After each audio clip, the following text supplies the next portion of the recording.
Il y a deux types de parcours dans cette formation. Pour ceux qui n'ont aucune origine dans le santé sociale, le parcours sera d'une durée de 18 mois.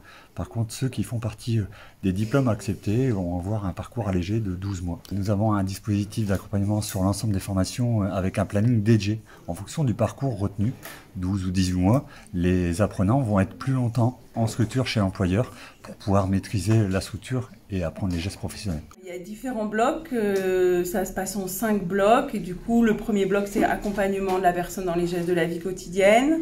Après c'est tout ce qui est pathologie, on va faire un peu des cours d'anatomie, voir un petit peu ce qui se passe les personnes en situation de handicap. Il y a un bloc sur la communication et la relation avec la personne, il y a un bloc sur l'hygiène et l'entretien des locaux et un bloc sur tout ce qui est organisation générale du travail.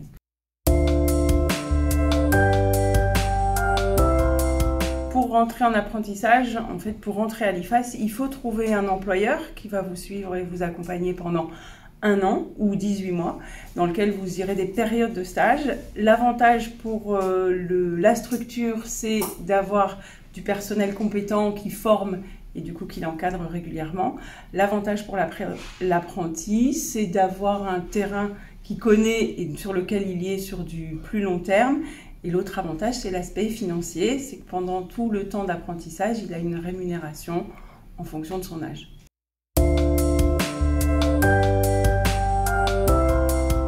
J'ai peut-être un parcours un peu particulier, j'ai été auxiliaire de vie pendant une dizaine d'années, depuis 2013. J'ai également eu un poste de coordinatrice paramédicale et aujourd'hui je me suis lancée dans la formation aide-soignante pour élargir les compétences. Moi j'étais en terminale Bac Pro métier de la sécurité, donc rien à voir.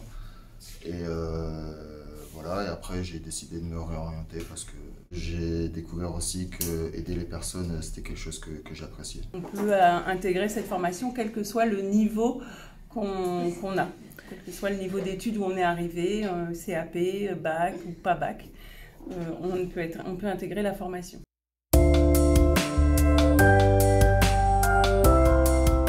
Dans le diplôme d'état d'aide-soignant ou d'aide-soignante, le prérequis sont avoir 17 ans évolus et être à jour des vaccinations liées à la santé. Il faut avoir des prérequis relativement larges, l'empathie, la bienveillance, aimer ce métier au contact des patients et puis être plutôt patient, rigoureux.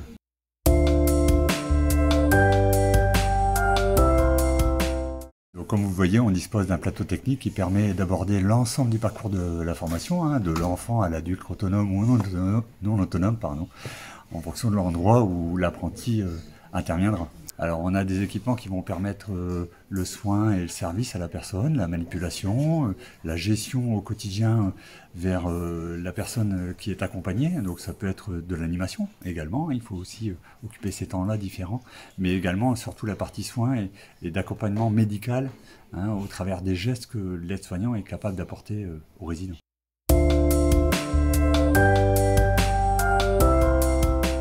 Évidemment, aujourd'hui, c'est un métier en forte tension, donc il y a quasiment 100% de chance d'avoir un travail ensuite.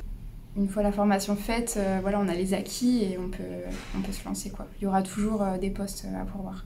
Dans un avenir proche, j'aimerais intégrer un service de réanimation. Et après, je pense que c'est les stages qui vont m'aider à me positionner.